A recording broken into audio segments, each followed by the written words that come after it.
Assalamualaikum warahmatullahi wabarakatuh. Saya atas nama Windy Hastuti dari Prodi Bimbingan Konseling Islam semester 4 kelas A. Di video ini saya akan membahas mengenai perkembangan media massa dari masa ke masa serta dampaknya terhadap masyarakat. Perkembangan media massa dan dampaknya pada masyarakat.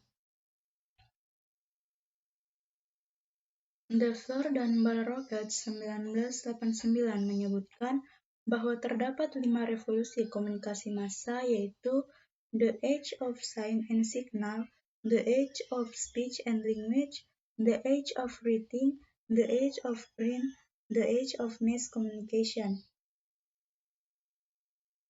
The Age of Sign and Signal adalah zaman penggunaan tanda dan isyarat sebagai alat komunikasi. Contohnya yaitu seperti penggunaan benda-benda yang ada pada gambar di samping, yaitu kentongan, asap, dan juga bendera. Penggunaan tanda dan isyarat itu tidak berarti bahwa manusia pada zaman tersebut tidak dapat berkomunikasi. Gerak isyarat dan tanda itu dalam komunikasi dikenal dengan komunikasi nonverbal. The Age of Speech and Language, yaitu di mana telah digunakannya percakapan dan bahasa sebagai alat komunikasi.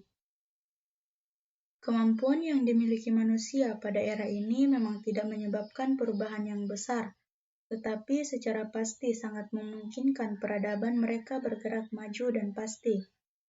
Dengan sistem simbolik yang dimiliki individu dapat mengklasifikasi, mengirim, menerima, dan mengerti pesan lebih baik.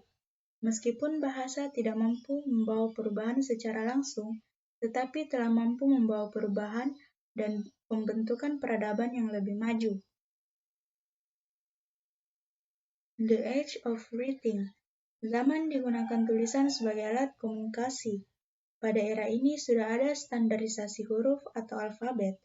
Lambat laun, sistem tulisan alfabet di sini berkembang secara cepat dan lengkap. Zaman digunakannya tulisan sebagai alat komunikasi, gagasan yang dibuat, direkam, dilipat gandakan, dan digambar serta diwariskan pada generasi selanjutnya.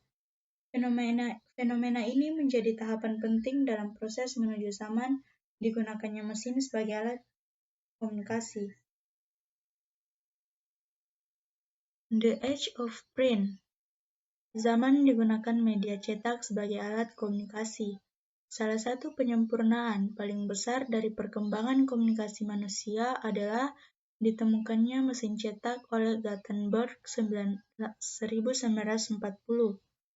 Melvin Devlor dan Sandra J. Ball-Rockets 1989 mengatakan ada 2 hal penting dan yang layak dicermati dalam era ini, yaitu pertama, media surat kabar dan juga media cetak lainnya bisa muncul setelah seperangkat kompleksitas elemen budaya muncul dan terus berkembang di masyarakat.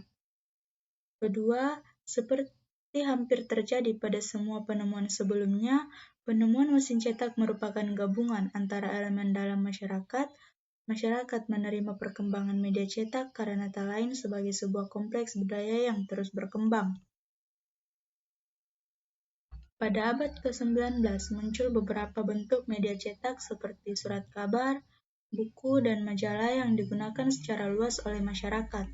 The Age of Mass Communication, zaman digunakannya media massa sebagai alat komunikasi.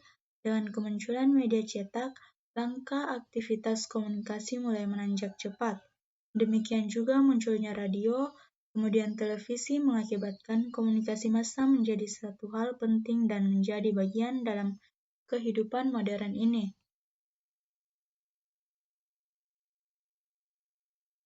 Menurut Rogers, pada era tahun 1800-an, ini memasuki era teknologi elektronika. Rogers memulai era ini dengan mengambil momen pada saat Samuel Morse pada tanggal 24 Mei 1844 menemukan suatu cara menyampaikan pesan melalui kabel elektronika. Belakangan ini dikenal dengan telegraf. Dari Baltimore ke Washington DC dengan pesan yang sangat terkenal, What a good work! Kehadiran telegraf memicu para ahli untuk mengembangkan teknologi yang lebih baru, antara lain televisi dan radio. Abad komunikasi massa berkembang lebih cepat lagi dengan munculnya internet sebagai bagian dari media massa.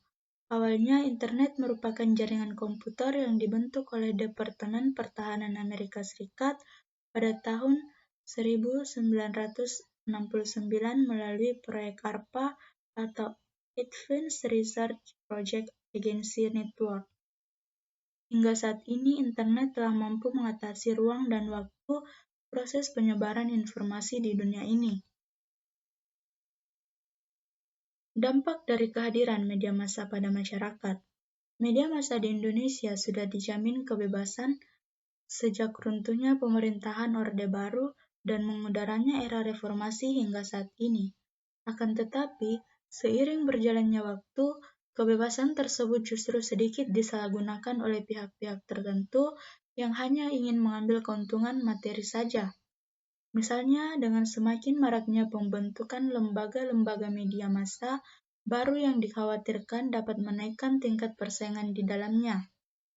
Jika terjadi persaingan yang sehat, maka dapat memberi dampak positif, yaitu semakin memperbaiki kualitas berita yang disediakan. Mereka berlomba-lomba untuk menyajikan berita yang lebih bernilai dan bermanfaat untuk membangun kepercayaan masyarakat terhadap keberadaan lembaganya. Namun, jika persaingan yang terjadi kurang profesional justru akan menimbulkan dampak negatif, yaitu menurunkan kualitas berita yang disajikan, dalam artian berita tersebut masih perlu dipertanyakan kesesuaian nilai beritanya. Mereka hanya mementingkan segi komersialisme mereka untuk mendukung keberadaan lembaga tanpa perlu memperhatikan kemanfaatan informasi yang disampaikan.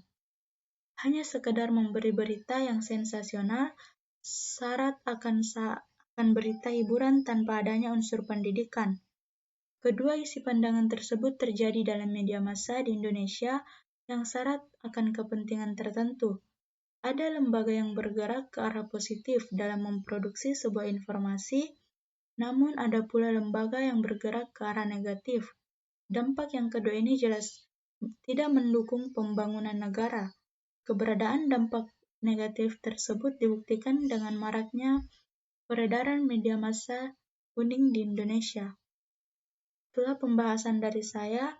Sekian dan terima kasih. Untuk segala kekurangannya mohon dimaafkan. Saya akhiri. Assalamualaikum warahmatullahi wabarakatuh.